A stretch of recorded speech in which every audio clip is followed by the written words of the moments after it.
A lot of people think that narcissists and empaths are drawn to each other, but that's not always the case. Sure, there are empaths who attract narcissists, but there are also empaths like me who tend to repel them. I met like less than 5 narcissists in my life, maybe only 3 which I would truly consider them as narcissists. And I never have a long-term relationship with them. They were people I met in specific situations like at work, in school, or in the army.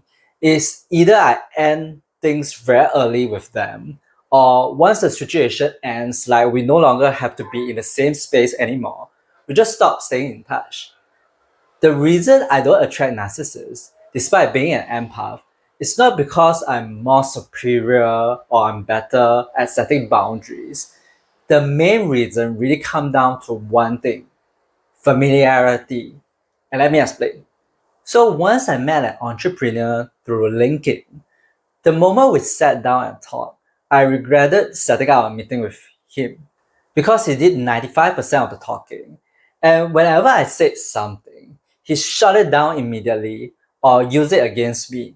Like when I say I went back to my ex company to help them multiple times, or how I changed my career from accountant to animator, he said I'm disloyal, I'm a generalist, like who will hire somebody like me? Basically, he was trying to say that I'm worthless. Then he used his manipulation tactics. He said he has given me so much advice, which is basically insults. It's time for me to give something back to him.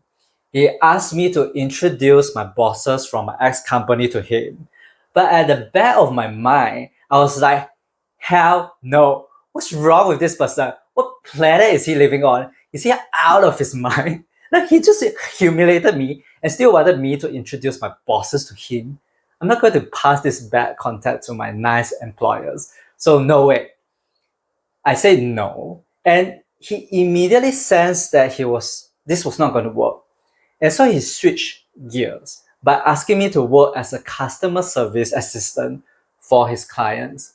Firstly, I have no interest in customer service.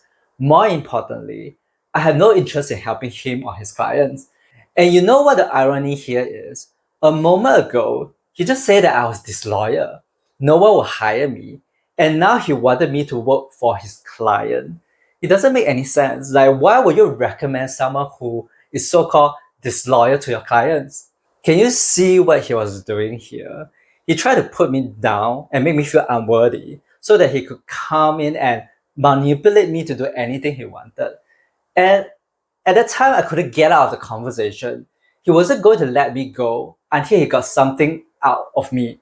So he made me text his assistant instead to express interest in the job. When his assistant didn't reply, he made me call his assistant. And once he got what he wanted, he just dismissed me. Like, okay, you can go now. I say yes to get myself out of that difficult situation. But by the end of the day, I actually felt rather awful and disappointed with myself for not standing up and walking away. But the story doesn't end here. He should have known that this disloyal little me would not follow his order. The next day, I pick up my dignity and send him and his assistant a text and say that I'm not coming to work. Customer service is not something that I love to do. And of course, knowing him, he gave me his last insult. Like he said, you will never be successful in life. You give up too easily. But I would rather receive his insult than to work for him and develop a long-term working relationship with him. Plus, his opinion of me is irrelevant and not important to me. What's more interesting was his assistant reply. He said in a direct message to me that he understands what I'm going through. He knows that his boss is like this. And at the back of my mind, I was like, why? You know that your boss is a narcissist and you still want to work for him. Like, why? The difference between his assistant and I is he was okay with his boss treating him this way, but I'm not okay. I didn't grow up with narcissistic parents, so being treated the way his boss treated me, I was like, what planet is this on? Like, he thinks I will work for him after he insulted me like that. Like, we are of two different planets. I wasn't inside his narcissistic bubble. His bubble where he always get what he wants, like he's always entitled to what he wants. It was so unfamiliar to me. I'm not used to people being so rude, insulting, and manipulative. So it's not a norm to me. I realized that many empaths who attract narcissistic partners have a history of narcissistic abuse. They are likely to have narcissistic parents. Their norm is different from my norm. They have a higher tolerance toward narcissists than I do. I, on the other hand, come from a history of emotional neglect. My parents don't understand me deeply enough. They don't understand my emotion and personality, but I know that they care about me. And I have been quite independent since I was young. My parents also don't really give me much compliment or attention. This is what I'm used to. So I tend to be more attracted to people who are emotionally unavailable. So even when a narcissist uses tactics like love bombing, it doesn't work on me either because I'm not used to people giving me excessive admiration or showering me with gifts or compliments. When people compliment me, I'll be like, okay, like, thank you. Like, I'm quite neutral about it. My self worth is not based on what other people think of me, it's based on what I think of myself. Instead of feeling love, I'm actually rather skeptical when people are over the top affectionate, especially when we just met and they don't even know me so well. How are they able to draw this conclusion? And because I don't have much reaction to their praise and criticism, I don't really care what the narcissists think of me. They are entitled to their own opinions. Narcissists will find it more challenging to manipulate me and get me to do what they want me to do. So they don't really bother me that much. I mean, I'm still friendly and kind to people, and narcissists may still come to me thinking that I will do whatever they want me to. But soon they will realize that even though I can be accommodating, I'll still show everyone basic human kindness, including narcissists. I'm actually quite independent. I follow my own intuition. I have my own opinions about things, especially things I care about. I don't follow someone's lead just because they want me to. And narcissists will not want to waste their time on me. If they can't control someone easily, if you are not the loyal soldier that the narcissist is seeking, they will rather find someone else, someone who will do their bidding. They will not waste their time on you and risk failure or rejection. So for those empaths who are attracted to narcissists, how do you stop getting into a relationship with them? Avoiding a relationship with a narcissist isn't merely about setting better boundaries. If you are able to accept and endure how the narcissist treats you, you wouldn't even set the boundary in the first place because to you, what they do is acceptable, is familiar to you, is a norm to you.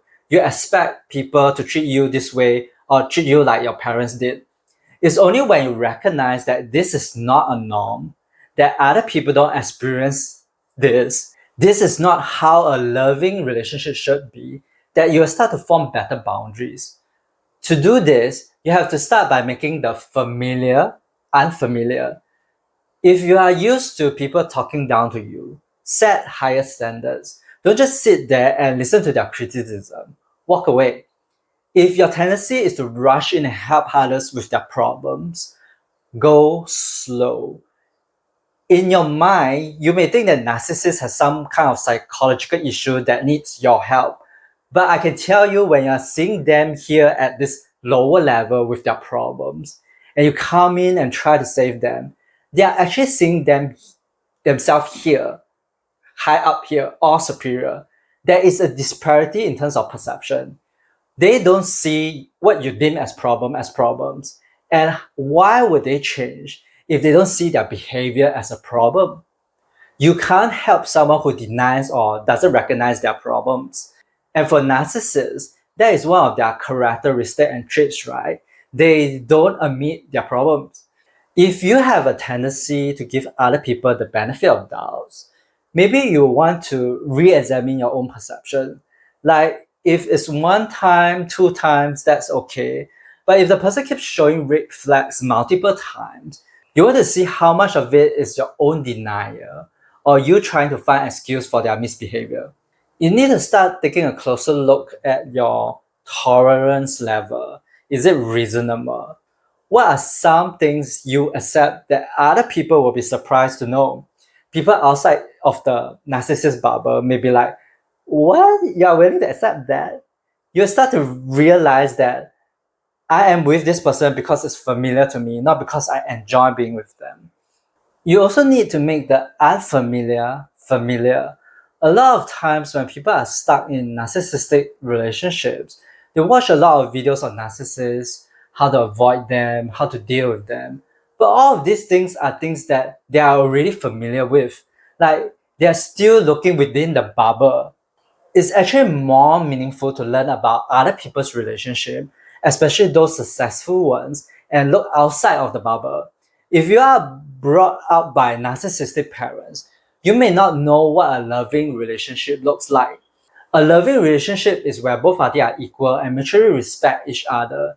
If someone is to put you on a pedestal and treat you like a princess or a prince and shower you with so much affection right at the start, don't you find it kind of strange?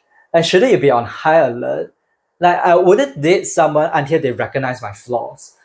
Because when they don't see my weaknesses, they don't really see me as the whole complete person. Usually people in relationship, not just narcissists, tend to wear some kind of mask. They show the more favorable side of themselves during dates to impress the other person and hide the more unfavorable parts of them. You need to have some kind of discernment when it comes to dating. And if you are in a relationship with someone and they don't let you have your own friends and interests, isn't that too restrictive? They don't give you any freedom. So are you in a relationship or are you in a prison? So it's very important to learn what a loving, respectful relationship is like. One mistake that people make is that they think that the narcissists are going to change or you can fix them. This is not a realistic expectation.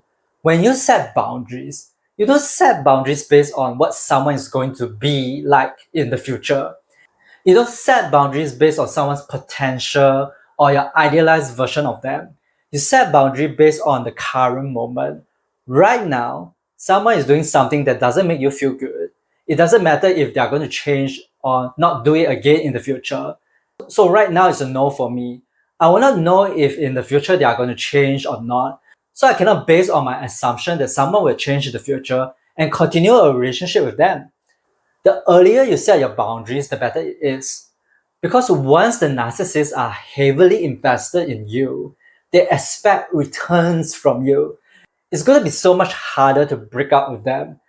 Like in my case, I didn't appreciate how I was treated by the entrepreneur. So I just ended my working relationship with him. I just left him. Simple as that. I don't hate him, I don't focus on him. And he also left me alone because he has not invested too much of his time and effort on me. So he can move on easily. He knew that even if somehow he was able to convince me to work with his client, I might say no in the future. So there's a risk there. I've done it once, I might do it again. I have shown that I'm not easily controllable. So he's not going to waste any more of his time on me, knowing he has no power on me. If I continue to reject him, that will make him feel rather powerless. So he will rather use his time on other people. You actually don't need a strategy or tactic to drive narcissists away. When you are in control right at the start, you feel secure and you don't need anything from them. And they don't see that they can gain anything from you, they will naturally go away. But if you find yourself keep attracting narcissists in your life, watch this. This may be the reason why.